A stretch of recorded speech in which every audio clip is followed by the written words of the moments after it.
Bismillahirrahmanirrahim. Assalamualaikum warahmatullahi wabarakatuh.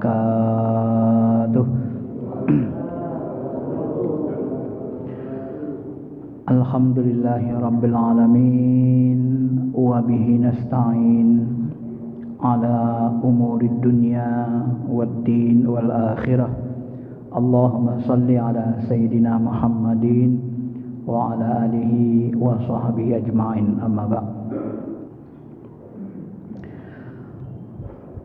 Bapak Ibu yang dirahmati Allah Subhanahu wa taala, kitab Ihya Ulumuddin ini termasuk salah satu kitab pilihan terbaik yang ditulis Imam Al-Ghazali, dan kitab inilah yang membuat beliau sangat dikenal di dunia Islam. Tidak hanya berbau fikih, tetapi juga ada ilmu tasawuf di dalamnya. Ya. Meskipun demikian, unsur-unsur fikihnya juga sangat kental, tetapi Ihya Ulumuddin ini jauh lebih kental sisi tasawufnya. Maka disebutlah ini lebih kepada tata cara tazkiyatun nafs, mensucikan jiwa. Kenapa nafs yang kita sucikan bukan ruh? Kenapa tidak disebut tazkiyatur ruh tapi tazkiyatun nafs? Karena sesungguhnya yang terkotori di dalam diri kita ini adalah jiwa. Di dalam jiwa kita itu dilekatkan Allah hawa nafsu, dilekatkan Allah keinginan-keinginan yang banyak, akal berpikir, kehendak, maka dia terkotori. Bahkan jiwa kita selalu digoda oleh setan marin namanya, yang selalu menyertai kita. Ma'asyiral muslimin, Bapak Ibu yang dirahmati Allah, Ihya Ulumuddin arti dasarnya adalah menghidupkan agama. Saya dulu sewaktu di tingkat aliyah sempat berpikir mau menulis Ulumuddin, menyambung kitab Ihya Ulumuddin ini. Kenapa begitu? Karena saya jurusan agama. Jadi saya punya cita-cita dulu, besar sekali cita-cita saya, tapi padam di tengah jalan karena banyak tugas yang lain. Pingin saya menulis kitab ilmu-ilmu agama. Jadi saya punya kitab, semua ilmu agama saya punya. Sebenarnya cita-cita saya dulu di awal seperti itu, tapi belum tercapai sampai sekarang. Ilmu agama ini sangat, apalagi hari ini ilmu agama ini dikembangkan ulama begitu luar biasa banyaknya, baik dari sisi syariatnya maupun dari sisi hakikatnya. Ilmu syariat dan hakikat ini mirip atau sama dengan ilmu Nabi Musa dengan Nabi Khidir. Itu sama-sama dari Allah, satu di level jahir yang tampak, satu di level hikmah yang tak tampak. Tapi ilmunya min ladunna, berasal dari Allah, yang disebut oleh ulama dengan istilah ladunni, karena Al-Quran menggunakan ladunni. Jadi dimanapun kitab tasawuf kita temukan, pasti nanti berisi ilmu-ilmu ladunni yang digunakan untuk mensyarahkan Al-Quran, menjelaskan dan memerinci hadis-hadis Nabi Muhammad SAW. Karena perlu kita ketahui Bapak Ibu jemaah yang dirahmati Allah, Nabi itu ilmunya komplit, sunnahnya juga komplit. Ada yang jahir, ada yang batin. Yang jahir sama-sama kita sudah ketahui, shollu kama ra'aitumuni usolli. Gerakan sholat itu gerakan jahir. Nah, itu ilmu syariat namanya. Nah, ilmu syariat ini nanti dikenal dalam istilah sekarang menjadi ilmu fikih. Dulu syariat itu menyeluruh, semua ilmu syariat itu menyeluruh, baik ilmu jahir, ilmu batin, itu syariat Islam. Tapi perkembangan selanjutnya dia terpisah. Jadi syariah sekarang itu dia lebih cenderung kepada ilmu zahir, ilmu fikih. Maka kalau kita masuk Universitas Islam Fakultas Syariah, yang dipelajari pokok bahasannya adalah ilmu syariah, ilmu fikih. ilmu zahir. Nah, gerakan-gerakan salat itu ilmu zahir semua. Di mana sisi-sisi ilmu batinnya? Yang pertama, bagaimana cara kita bisa khusyuk salat? Maka di dalam fikih tak dibahas tata cara khusyuk, tetapi di dalam ihya dia bahas tata cara khusyuk. Karena dia mengandung ilmu tasawuf, ilmu batin Islam. Ya. Nah, itu kelebihan kitab ini. Lalu ketika Nabi mengatakan misalnya, rapatkan saf yang tidak rapat renggang, itu nanti akan dimasuki setan berbentuk anak kambing. Ini kan hadis sahih. Ya. Bagaimana kita mengkonfirmasi kebenaran ini? Ini kan benar sabda Nabi.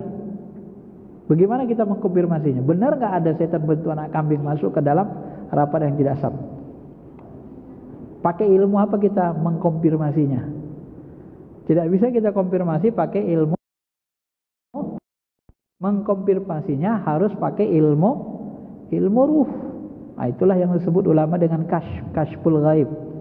Ya, tersingkapnya hijab sehingga terpandang kita apa yang dikatakan Nabi itu benar. Ya. Sama dengan ketika Nabi SAW mengatakan, hendaklah kalian makan dengan membaca bismillah. Kalau lupa, maka bismillahi awwaluhu wa akhiruhu. Sebab makan kalian tanpa baca bismillah, maka makanan kalian akan diikuti setan. Ketika kita lupa baca bismillah, kita baca bismillahi awwaluhu wa akhiruhu, makanan itu dimuntahkan setan kembali. Bagaimana kita mengkonfirmasi kebenarannya?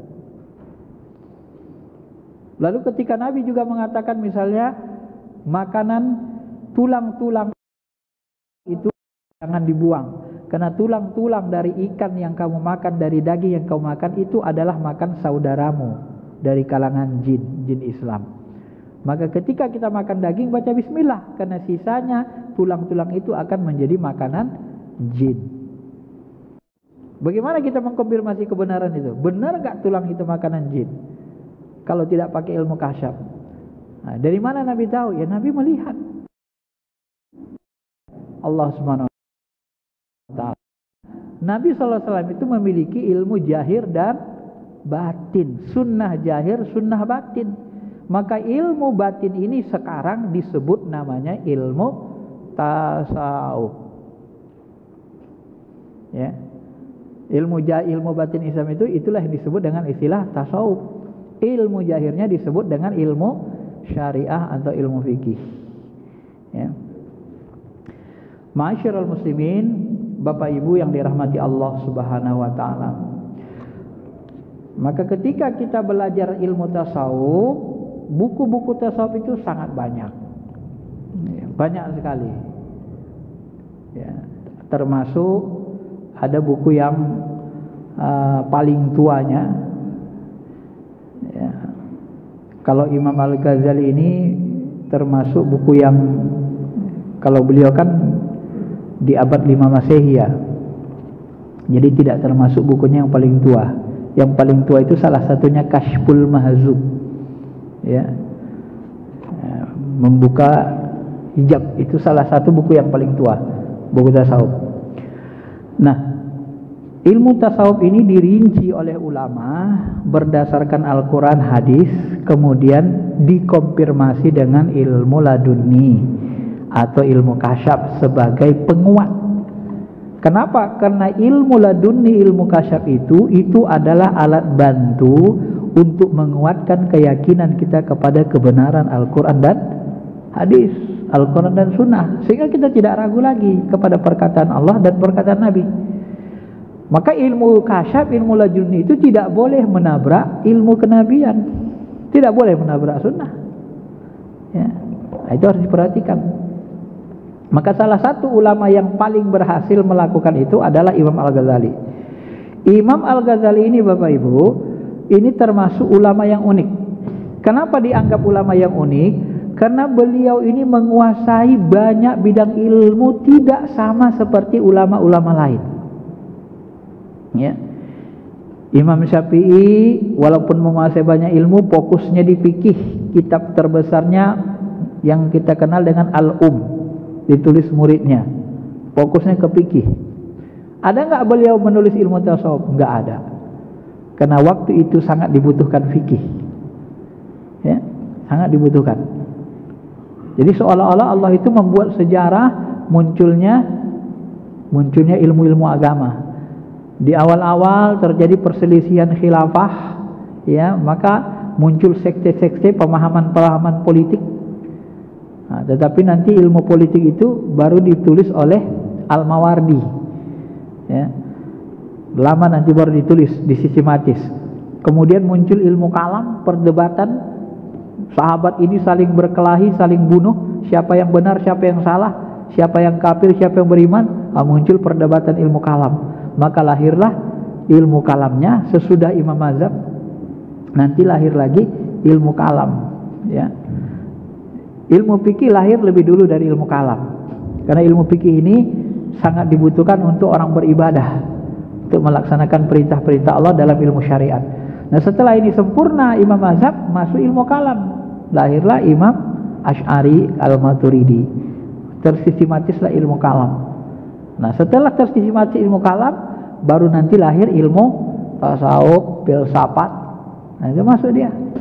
Itulah masuk Al-Farabi, Al-Kindi, ya, dan seterusnya. Masyarul muslimin, Bapak Ibu yang dirahmati Allah, ini pengantarnya, ya, pengantarnya dulu. Nah, dari beberapa kitab yang kita sebutkan, ya, saya sebenarnya nggak tahu kenapa pengurus memilih Ihya Ulumuddin. Ya, kitab Ihya Ulumuddin ini lebih umum, dipakai orang ramai. Sehingga nanti, ya, kitab Ihya Ulumuddin sangat terkenal, tetapi di dalam ilmu hadis dianggap ulama bercampur dengan hadis-hadis palsu, hadis yang nggak ada asalnya. Sehingga nanti banyak ulama-ulama kemudian yang mencoba meringkasnya. Ibnu Qudamah, ya, diringkas mereka itu, dibuat mukhtasarnya. Nah, maka lahirlah buku Minhajul Qasidin. Itu intisari dari Ihya Ulumuddin. Said Hawa dia singkas lagi seperti ini. Ya, yang di tangan saya Said Hawa punya, diringkasnya Ihya Ulumuddin. Walaupun demikian, penelitian terakhir diteliti, hadis-hadis yang ada di dalam kitab Ihya Ulumuddin ternyata kebanyakan punya syahid. Artinya apa? Walaupun ada hadis lemah, banyak hadis lemah di dalam Ihya Ulumuddin, tetapi hadisnya terkonfirmasi, ada penguatnya, ada syahidnya dari hadis sahih dan hadis hasan, sehingga hampir merata hadis yang ada dalam Ihya ini bisa digunakan. Sebagian ulama kita ada yang mengatakan Al-Ghazali itu, ada yang menulis riwayat Al-Ghazali itu ketika dia menuliskan hadis dalam kitab Ihya ini, dia bisa langsung berkomunikasi secara ruhani kepada Rasul. Nah, sampai begitu. Dia tanya dulu kepada Rasul untuk mencantumkan hadis di sini. Ada ulama yang berpendapat begitu, yang menuliskan kitab begitu. Sehingga ada ulama besar dulu, masa Al-Ghazali, riwayat yang lain, ini marah sekali dengan kitab ini, Ihya Ulumuddin, karena banyak hadis lemah tanpa asal. Ya. Lalu Al-Ghazali itu melaporkannya kepada Nabi Muhammad SAW secara rohani. Di malam hari, ulama yang marah kepada Al-Ghazali ini ternyata dipukul oleh Nabi Muhammad di dalam mimpi, dalam mimpinya. Dan dia setelah terbangun, dia dimarahi Nabi, baru dia terbangun dan dia merasa dia bersalah. Lalu dia minta maaf dengan Imam Al-Ghazali.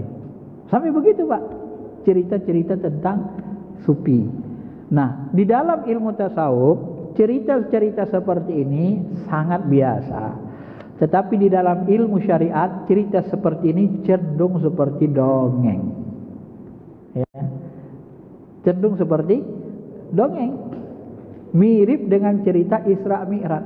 Isra Mi'raj walaupun hadisnya sahih, naik ke langit 1, jumpa dengan Nabi ini, naik ke langit 2, itu seperti dongeng kalau kita hayati. Tapi nyata, karena hadis sahih dan itu disahkan oleh Allah Ta'ala. Kenapa seperti dongeng? Karena dia berkaitan dengan ruhani.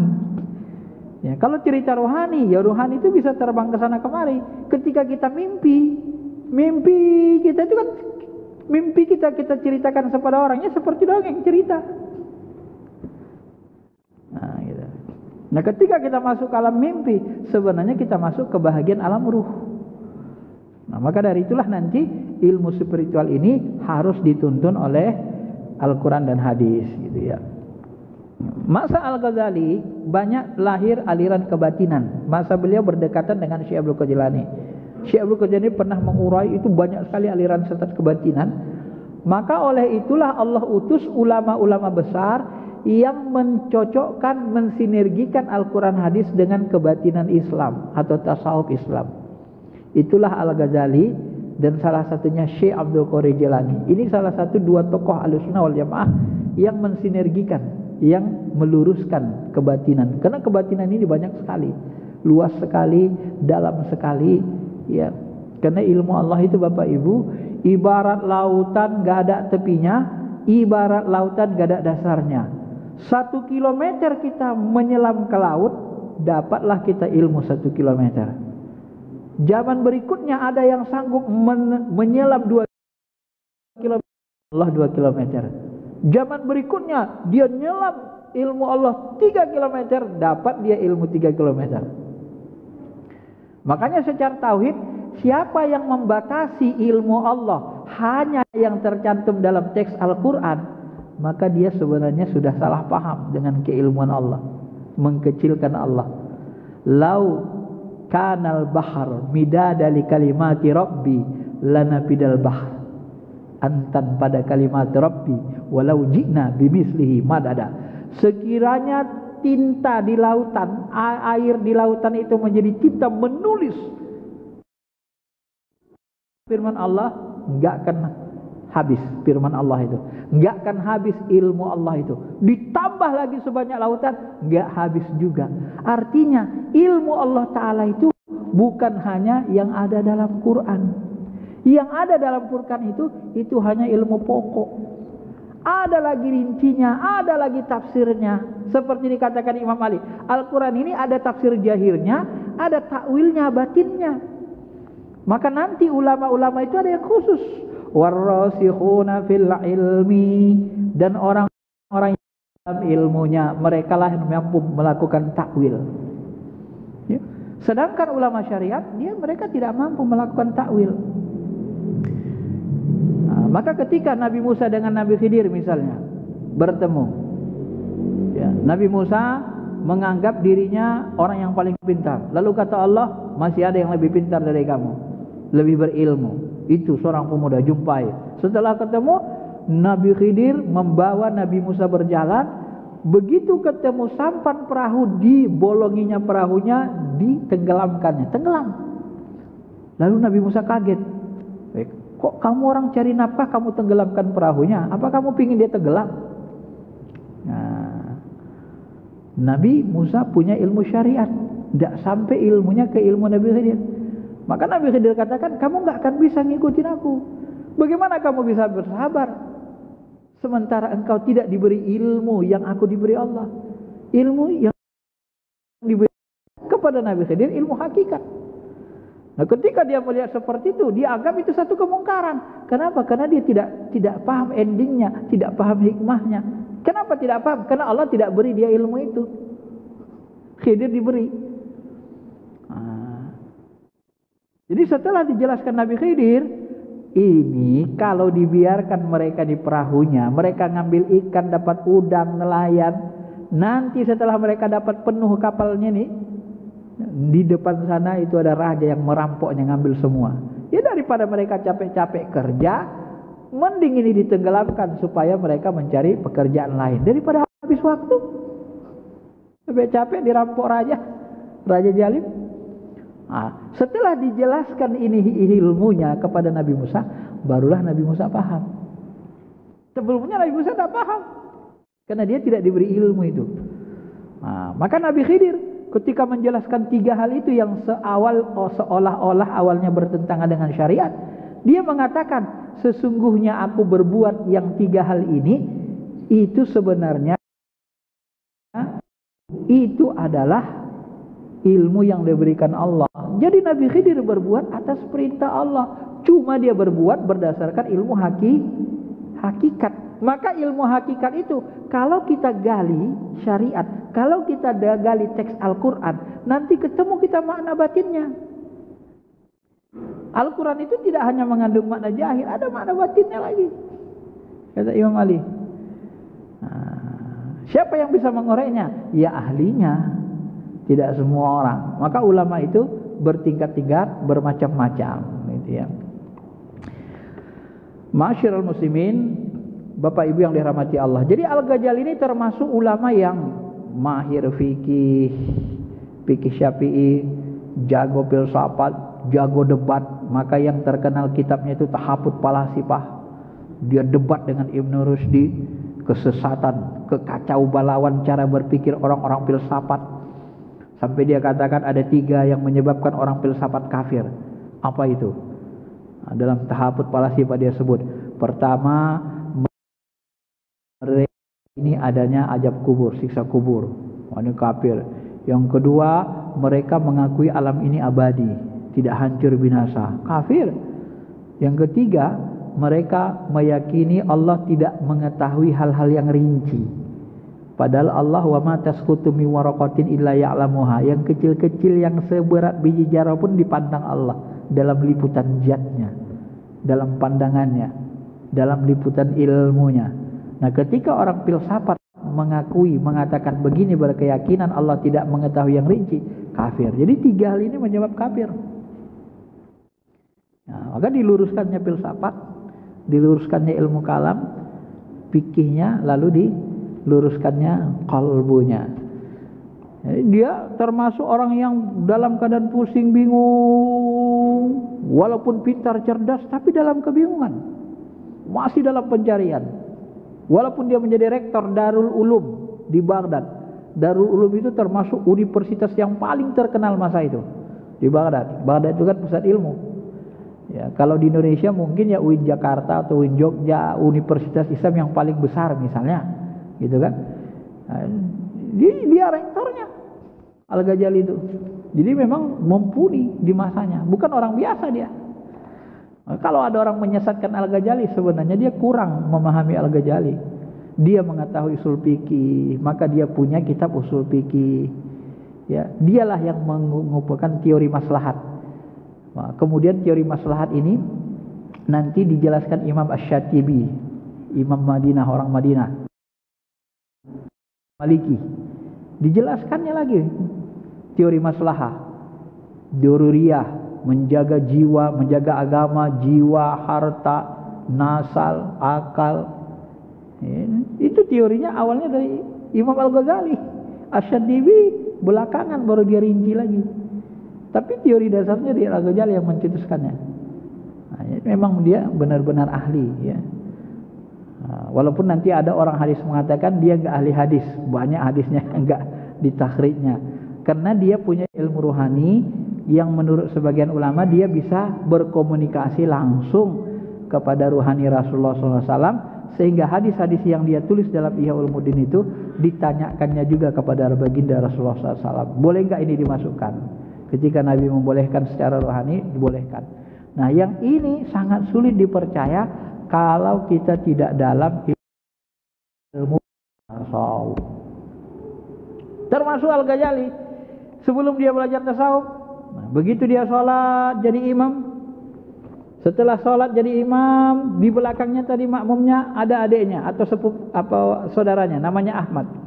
Selesai sholat, Ahmad bertanya, "Ya Ghazali, apa tadi yang kau ingat waktu sholat?" "Emang kenapa?" "Aku melihat engkau berlumuran darah."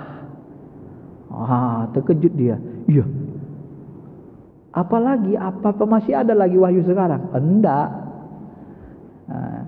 Memang tadi waktu sholat aku teringat tentang darah haid wanita, karena aku baru menulis tentang darah haid wanita. Waktu sholat terbawa-bawa, terbayang sama aku tentang darah haid.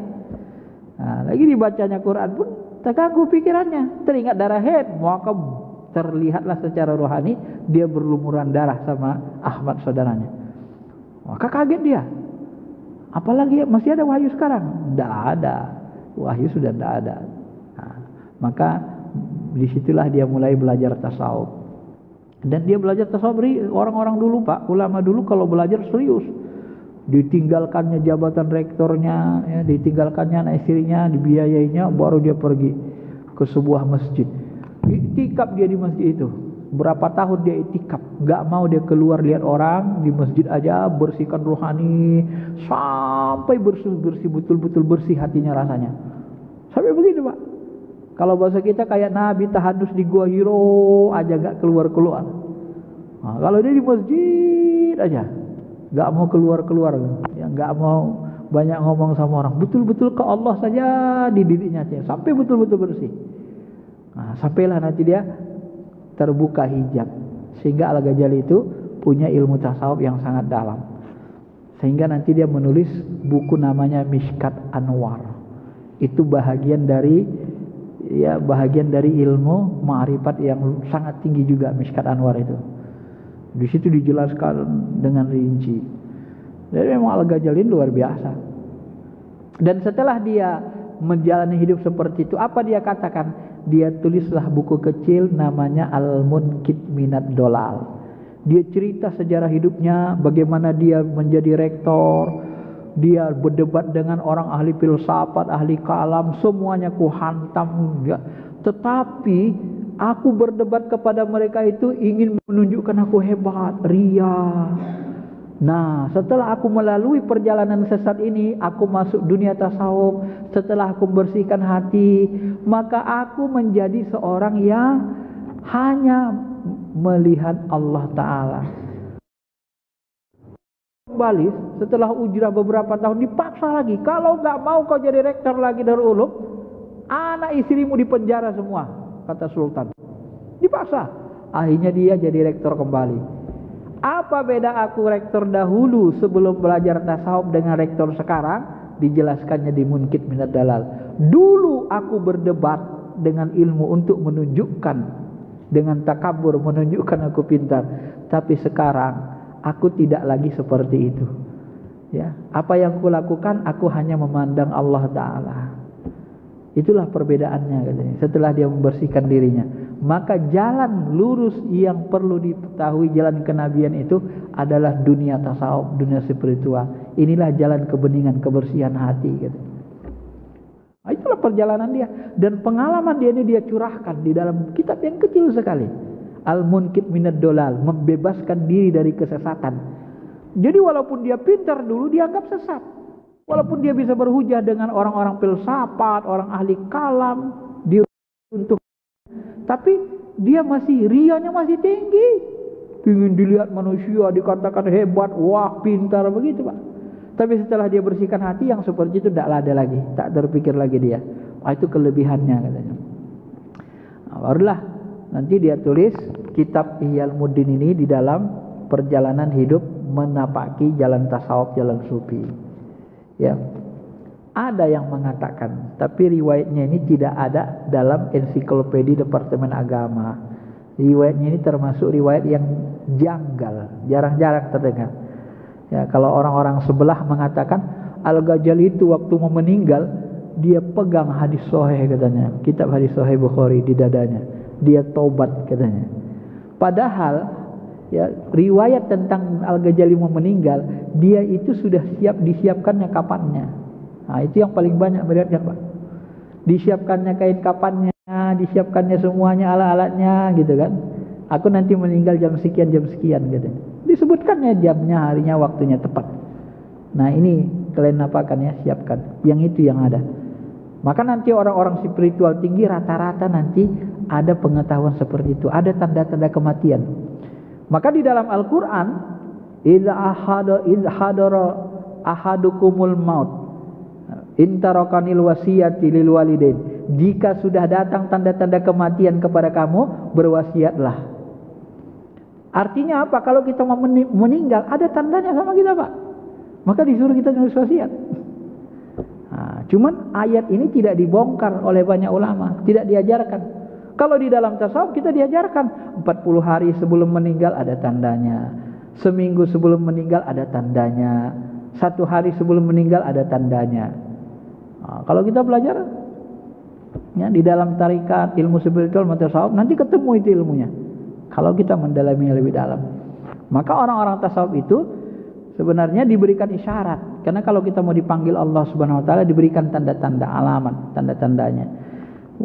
Tetapi orang-orang yang tidak belajar tasawuf mengatakan, oh, seperti Quran mengatakan kita nggak tahu kapan kita mati. Yang tahu mati itu hanya Allah. Ya memang yang tahu mati itu Allah. Tapi kan nggak salah kalau Allah ngasih tahu ke kita. Apa masalah? Kalau Allah ngasih tahu, kita dekat sama Allah, lalu dibongkar Allah rahasianya, dikasih tahu kau meninggal nanti ini hari ini. Apa masalah? Kenapa kita membatasi Allah Taala? Yang tahu yang gaib itu hanya Allah. Indahu mafatihul ghaib la ya'lamuha illahu. Allah lah memiliki kunci gaib. Dia yang mengetahuinya, tidak ada yang mengetahuinya kecuali Dia. Benar, yang mengetahui segala yang gaib Allah. Tapi kan enggak salah ketika Allah mengasih tahu yang gaib kepada Nabi Khidir, kepada Nabi Muhammad. Ya kan? Kalau Nabi Muhammad tidak tahu yang gaib, enggak mungkin dia katakan nanti akan datang Imam Mahdi, akan datang Dajjal dari Tuhan. Bukan yang gaib itu, Pak. Ya. Termasuk bagi orang syariat, jin itu gaib, setan itu gaib. Nabi tahu enggak jin? Tahu enggak Nabi setan? Bisa mandang kan? Kalau tidak karena Nabi Sulaiman, aku akan ikat jin ini di depan kalian di dinding masjid ini supaya kalian melihat katanya. Mau diikat Nabi. Jadi enggak ada. Jadi ayat yang umum kadang-kadang dipahami secara serampangan oleh sebagian orang. Kenapa? Karena sebenarnya kekurangan ilmu untuk menjelaskannya. Menjelaskan ayat itu, menafsirkannya. Maka setiap ayat Al-Quran itu sebaiknya ditafsirkan dengan pendekatan ilmunya. Ayat itu bicara yang gaib, maka pendekatan ilmunya ilmu tasawuf untuk menafsirkan ayat itu, alat bantunya. Ayat itu bicara tentang hukum-hukum jahir, hukum waris, hukum dagang, alat bantunya untuk menafsirkannya adalah ilmu fikih, ilmu muamalat, fikih muamalat. Nah, begitu Pak cara menafsir sebenarnya dalam konteks modern hari ini. Jangan makan mentah-mentah terjemahnya. Terjemah Al-Quran itu belum Al-Quran yang sebenarnya. Dia ada tafsirnya, ada ta'wilnya, ada makna jahirnya, ada makna batinnya dan seterusnya. Bapak Ibu yang dirahmati Allah Subhanahu wa taala. Nah, jadi malam ini kita pengantar saja mengenalkan Al-Ghazali, ya, bagaimana dia hidup, bagaimana dia mendalami tasawuf. Bagaimana aliran kebatinan yang sesat dulu pun banyak berkembang di masa Al-Ghazali dan Syekh Abdul Qadir Jilani. Mereka ini sama-sama hidup di Baghdad, berdekatan. Tapi di Darul Ulum, satu lagi Syekh Abdul Qadir Jilani belum diizinkan Nabi Khidir dia masuk Baghdad sampai waktu tertentu. Ya, umurnya berdekatan. Ya, cuman daerahnya yang kalau bahasa kita kayak kampungnya atau kecamatannya yang beda. Tapi sama-sama tokoh ulama besar di masanya. Sama-sama memberantas aliran kebatinan yang sesat di masanya. Nah, jadi dari sisi kebatinan, kalau ilmu kebatinan ini tidak diajarkan dan tidak diluruskan, nah, saya suka bilang begini, nanti umat Islam kalau menghadapi masalah berat dalam hal-hal gaib, mereka nanti pasti datangnya ke dukun, datangnya ke tukang sihir. Kenapa? Karena nggak tahu yang gaib, Pak. Datangnya ke paranormal, iya kan? Akhirnya datangnya ke paranormal. Kenapa? Karena nggak ngerti yang gaib. Mana yang gaib putih, mana yang gaib sesuai syariat, mana yang gaib nggak sesuai. Nggak bisa bedain. Akibatnya apa? Ya itulah. Akibatnya seperti fatwa Ibnu Qayyim dalam satu bukunya. Apa dia katakan? Boleh menghilangkan sihir dengan bantuan tukang sihir, sekedar untuk menghilangkan sihir. Karena yang tahu sihir adalah tukang sihir. Gawat enggak fatwa itu, Pak? Boleh menghilangkan sihir dengan minta bantuan tukang sihir, tapi sekedar untuk menghilangkan sihir. Karena yang tahu sihir hanya tukang sihir. Gawat enggak? Ini pendapat Ibnu Qayyim, karena dia kurang dalam ilmunya mungkin. Ya. Bapak kalau datang ke tukang santet, tukang sihir, Bapak pasti dikerjain. Disembuhkannya santet Bapak, nanti disuruhnya kawan tukang santet nyantet Bapak lagi, ngabisin duit Bapak. Nanti dia sembuhin lagi. Nanti disuruhnya temannya menyantet Bapak lagi, sakit lagi, dia sembuhin lagi, habis duit Bapak dikerjain. Nah, itulah rusaknya, Pak. Kenapa? Karena nggak tahu ilmu batin, nggak tahu ilmu tasawuf Islam. Akhirnya membolehkan umat mendatangi tukang sihir. Nggak perlu datangi tukang sihir. Datangi ulama khos, ulama yang ahli tasawuf, ulama tarikat, datangi mursyid yang dekat sama Allah. Biar dia menyelesaikannya. Dia ngerti itu. Begitu sebenarnya. Kalau bapak datangi tukang sihir, kena sihir, mendatangi tukang sihir, ya habislah. Dikerjain sama tukang sihir. Itu hampir bisa dipastikan begitu, Pak. Ya. Dan yang paling baik itu, kalaupun bapak dikatakan kena sihir, kena santet, bapak gak usah percaya. Nanti dia sembuh sendiri, gak usah percaya. Gak percaya aku, Allah lebih kuat dari segalanya. Gitu aja. Bisa gak bapak meyakinkan diri seperti itu? Kalau bisa yakin seperti itu, santet itu gak mempan. Tapi kalau bapak takut, mental bapak down, jatuh, habis. Ya. Maka untuk mengisi kekuatan mental, awal yang harus kita lakukan adalah isi spiritual kita. Kalau spiritual kita bagus, mental kita bagus. Kalau mental bagus, maka raga kita berpengaruh. Kepikiran raga. Tapi kalau spiritual kosong, mental rusak, down, gampang down. Begitu mental down, penyakit banyak datang. Karena penyakit itu 75% dari mental, dari dalam, bukan dari fisik. Itu penelitian para ahli kesehatan. Berawal dari mental. Penyakit-penyakit jasmani itu tidak dari fisik awalnya. Kebanyakan berawal dari mental. Untuk menguatkan mental, yang pertama kita lakukan isi spiritual. Spiritual itulah yang menguatkan mental kita nanti. Begitu spiritual kita tinggi bagus, gak takut kita sama jin. Apa takut kita sama jin? Wong jin makhluk di bawah kita. Kalau bahasa orang spiritual, jin itu hanya bisa masuk sampai ke alam mana? Alam astral. Di atasnya, di alam malakut, dia kebakar. Dia gak bisa masuk lagi ke alam malakut. Tarik saja ke alam malakut, kebakar dia. Lebur, binasa dia. Kita lebih tinggi, kita masuk ke alam malakut bisa, ke alam ruh bisa. Sampai begitu kan uraiannya. Nah, jadi masyarul muslimin, Bapak Ibu yang dirahmati Allah, maka yang mengetahui nanti ini adalah ulama-ulama mursyid. Tentu kita bertanya, kenapa ulama-ulama mursyid ini yang tahu? Kenapa? Ada salah satu rahasia hikmahnya. Salah satu mursyid saya dapat ilham. Wahai hambaku, jika engkau beribadah mengharapkan sorgaku, maka akan kuberikan apa yang kau inginkan. Kalau kita beribadah mengharapkan surga, balasan dunia, lapang rezeki, sholat duha rajin, ya, maka Allah berikan balasannya. Orang yang minta balasan dalam beribadah, Allah berikan balasannya. Innamal a'malu binniyat. Tetapi jika engkau beribadah karena mengharapkan ridhoku, hanya menginginkan aku, maka aku akan menceritakan rahasia diriku kepada dirimu. Itulah tingginya, Pak. Maka orang yang mendapat rahasia ilmu rahasia dari Allah hanya orang yang mampu beribadah semata-mata karena Allah. Ikhlas, tingkat ikhlasnya tinggi. Maka di dalam tasawuf itu, ikhlas itu sangat-sangat dibutuhkan dalam ibadah. Maka di dalam tasawuf, kalau kita sudah masuk ke makom tasawuf nanti yang benar, kita beribadah gak lagi teringat sama surga, gak lagi pingin surga, gak lagi takut neraka. Itu rasa seperti itu udah hilang. Kita beribadah hanya kenikmatan bercinta, mencintai Allah. Maka Rabi'atul Adawiyah itu contoh salah satu ulama yang sempurna ilmu tasawufnya. Ya Rabb, dia pernah berdoa. Apa dia katakan? Ya Allah, jika aku beribadah karena takut karena nerakamu, bakar aku di nerakamu. Karena kalau pingin surgamu, tak usah aku masukkan ke surga. Ya Rabb, aku beribadah semata-mata karena mencintaimu. Ya. Dalam riwayat lain, Syekh Abdul Jalil mengutip Sabi Adawiyah berdoa, ya Allah,